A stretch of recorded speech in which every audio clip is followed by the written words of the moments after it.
ഇന്ത്യാനയിലെ മോറിസിൽ സ്ഥിതി ചെയ്യുന്ന saint Antony of പാദുവ ദേവാലയത്തിലെ സക്രാരിയിലുണ്ടായ അസാധാരണ സംഭവത്തിൽ അന്വേഷണ നടപടികളിലേക്ക് പ്രവേശിച്ച് ഇന്ത്യാന പോലീസ് അതിരൂപത. സക്രാരിയിൽ അലിയിപ്പിക്കുന്നതിനായി സൂക്ഷിച്ച തിരുവോസ്തിയിൽ രക്തക്കറ ദൃശ്യമായതിന്റെ പശ്ചാത്തലത്തിലാണ് അന്വേഷണം. ദേവാലയം ഒരു ദിവ്യകാരുണ്യ അത്ഭുതത്തിന് വേദിയായി എന്ന വിശ്വാസത്തിലാണ് ഇടവക സമൂഹം. ഫെബ്രുവരി 21 സെന്റ് ആന്റണി ഓഫ് പാദുവ ദേവാലയത്തിലെ ദിവ്യകാരുണ്യ സ്വീകരണവേളയിൽ 2 തിരുവോസ്തികൾ നിലത്ത് വീണിരുന്നു. പരമ്പരാഗത രീതിയനുസരിച്ച് നിലത്ത് വീണ തിരുവോസ്തികൾ അതിന്റെ പരിശുദ്ധി കാത്തുസൂക്ഷിക്കുന്നതിന്റെ ഭാഗമായി വെള്ളത്തിൽ അലിയിപ്പിച്ചാണ് നിർമ്മാർജ്ജനം ചെയ്യാറുള്ളത്. ദേവാലയത്തിലെ 2 വ്യത്യസ്ത ഇടങ്ങളിൽ നിന്ന് ലഭിച്ച തിരുവോസ്തികൾ ഇപ്രകാരം വെള്ളത്തിൽ ലയിപ്പിക്കുന്നതിനായി സക്രാരിയിൽ സൂക്ഷിച്ചിരുന്നു.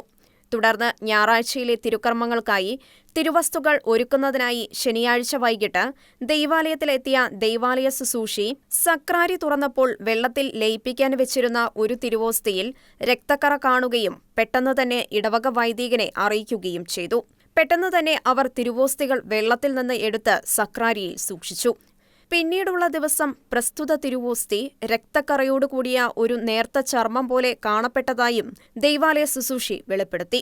പ്രസ്തുത രക്തക്കറ യേശുവിന്റെ തിരുരക്തമാണെന്നും ദേവാലയം ഒരു ദിവ്യകാരുണ്യ അത്ഭുതത്തിന് വേദിയായെന്നുമുള്ള വിശ്വാസത്തിലാണ് ഇടവക സമൂഹം.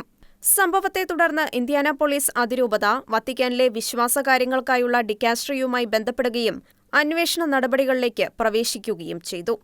International desk, Shigna news.